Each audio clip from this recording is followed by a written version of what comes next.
About to fill up this inspirational bottle. Making a juicy day. Sponsored by Airbit.com.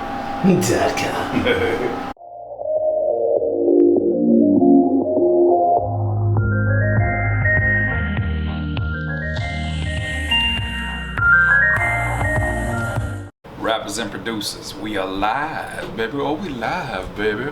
We out here in New York, getting ready to go to the iStandard event on behalf of Airbit. Your boy got his Timbs. I'm out here in these New York streets with my Timbs because it's only right and it's necessary. But yeah, so today we're basically doing a presentation to a lot of producers who are either up and coming or pursuing their first placements or just really wanting to get information about the industry. I'm getting ready to do a few different presentations today. The first one being a introduction to Airbit. The second one being sort of a kind of a questionnaire, and then I think the next day I'll be doing a presentation on how to sell more beats. So look, this is what producing in your room can eventually do for you. You know what's crazy is that not even a year to the day was the first time that I met Wasim, the owner of Airbit. He came out and they shot that commercial that you guys were seeing on my channel. They shot the commercial a year ago to the day they came out here, and then a year later here I am representing on behalf of his company, a company that has helped producers make multi-million dollars, millions of dollars since, you know, their come up as my flash store. But you know, it's amazing. It's amazing to be out here right now. It's amazing to breathe this city in. I love New York. I love the energy of the city. And yeah, man, I'm gonna be stomping in my Timbs. Not my Air Force One. I'm gonna be stomping in my Timbs. The vibe, producing with the vibe.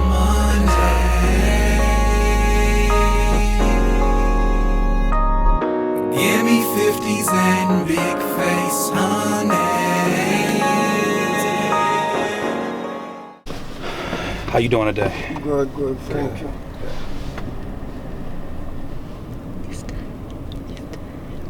How you feeling? Feeling good. It's time for the presentation. Yesterday was a long day. The longest day ever. But, you know, long days generally bring great rewards. Yes. And I feel like today is going to be that great reward. Tomorrow is too.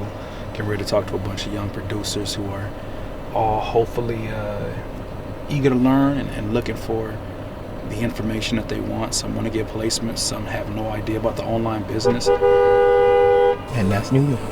Ooh, who you talking to now? Ooh, who you think you're talking to?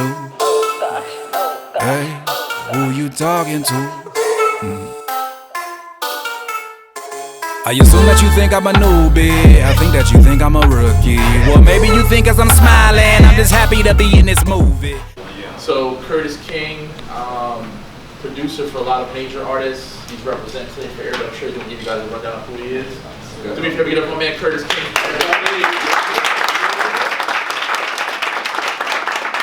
As Jay lined up, it's been a long road to getting here. Before I even get to the story, very briefly, I woke up 4 in the morning yesterday and my car was stolen. What? So, and I have my ID in it. And I had to catch a flight out here. You did? Wow. Yesterday. Wow. So today I plan on giving y'all a presentation. I'm literally a byproduct of what this business can be.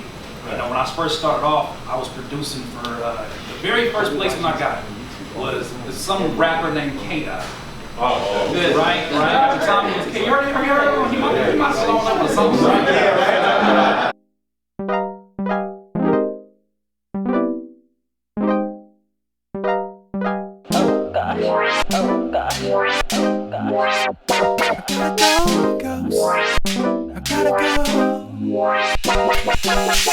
I feel like you don't listen to me. I feel you only hear what your eyes can see. I feel like it's a lie that you advising me. I feel I'm uninvited, maybe I should leave. Do you really understand what I'm going through? Do you care when you share, is it really true? Do you wanna say your prayer when you in the mood? Or while you're telling white lies like an interview? I really appreciate your time, I appreciate your attention. Thank you for the opportunity. Appreciate it.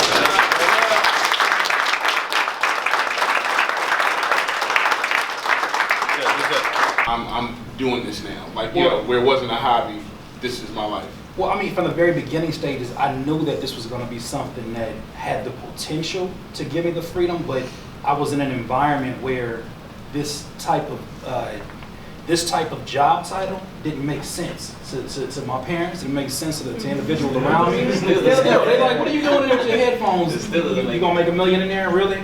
But it didn't make sense to them until, and it's funny because my grandmother didn't understand how much of a success I was until I was in the newspaper. I'm like, really, the newspaper? I'm like, we can talk about blogs all day long. She don't know about that. She knows about my newspaper, my Orange Tribune or whatever. The traditional. She sees that. Her eyes lit up like, oh my God, like you really are serious about it.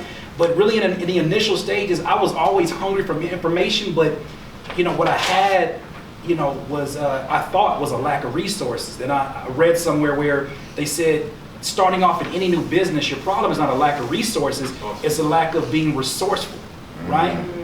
And so I had to look around and I said, okay, there's not 1,000,001 books about how to become a music producer and make a living at that. If I want to become a lawyer, there's books for that. If I want to become a full-time chef, there's books for that. But I went to the library, didn't find no books about production. I had, home studio for dummies. And that can only give me so much information that I needed. So naturally, I went to the internet, and I'm really on the cusp of the internet generation where the first thing I did was go to YouTube because I didn't have mentors that were willing to show me things. Because they're like, what do you mean? You don't have an MPC, I can't show you nothing. You working on a PlayStation.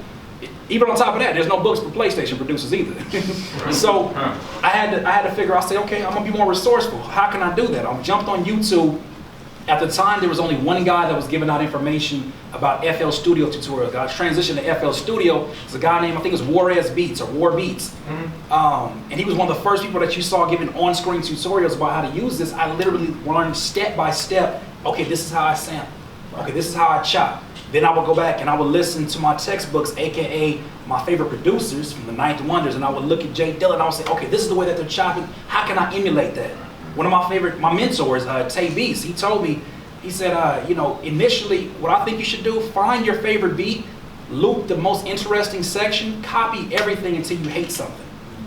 So that's what I did. I sat there with the loop, I did kicks and snares, hi-hats, and I sat with like Just Blaze, but Just Blaze is one of my favorite producers. And I listened to one of my favorite beats and didn't realize I didn't really care for the hi-hats in it. That's no shot to him. I just didn't care for the hi-hats because I'm more like, I have Southern influences in my production as well. So then my sample beats became the boom bap, the kick snare, plus some of these hi-hats you get from the South. In that, I started finding my own sound. So literally, I had to use the resources that I did have, which were the music that I was listening to. It was the the internet that I had access to, and then some books help in terms of just having the mindset. Because really, it's not even just so much about having do this and do that. We know how to get to that information. We'll fiddle around because we're producers. We're naturally inquisitive about that. We'll find that, but the mindset that it takes to be able to do this when everybody that you love does not believe an ounce, or they have no ounce of evidence to have this happen. It took my mom, being in a situation where she didn't have any place to go, and she came to live in my house.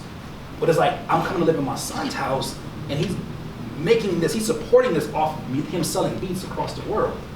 Selling beats, the same thing he was doing when I had to go to work in the morning, and he got these 808s banging. That's when I was really amateur. I had these 808s going crazy, and she was trying to sleep because she had to work graveyard shift. I got these 808s going crazy because I don't know how to put them in key, right? And so I'm just running through kicks. It's so annoying. Now, it's crazy. I had to acknowledge that I don't want to be too long with it, but I had to acknowledge that it's probably more. I can imagine how annoying it is for somebody on the outside that has no idea what it requires to make a beat. That's right. To hear a loop 20 minutes. Right? But she did that, and even though she didn't understand it, she at least gave me enough encouragement to be like, baby, I just want you to be happy. I don't want you to suffer or struggle. That's what I went through, so you didn't have to do that. But in the initial stages, like I said, I just had to become more resourceful and find the things that were there, even though there was a lack. And I said, whenever I get my situation situated, I'm going to make sure that I provide something so that the next producer that comes up doesn't have a lack of resources, and they can be more resourceful. So that was my getting started.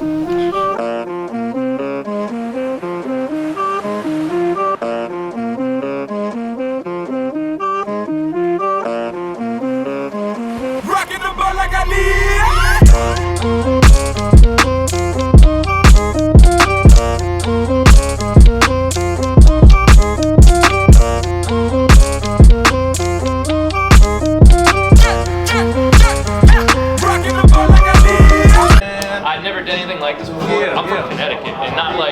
close Connecticut. I'm talking Rhode Island, Connecticut. Like, yeah. So I hopped on a train. You know, I've never been on the subway or no shit. So like, the city stuff is crazy to me. Can you please tell us one time? Can you explain the same thing? Curtis King is the reason why I came here.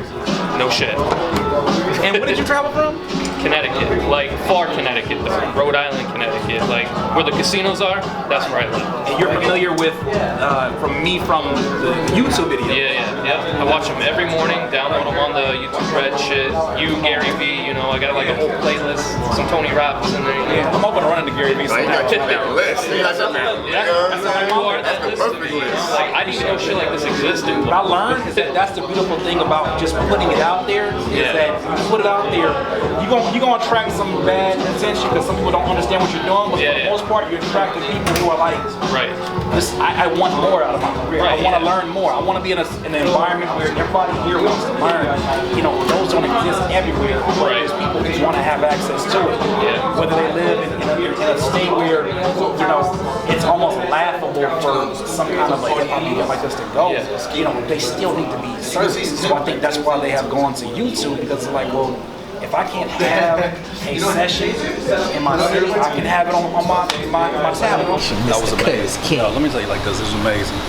Amazing feeling, amazing producers, folks that really wanted, just really feel like they was inspired by it. And it's exhilarating feeling.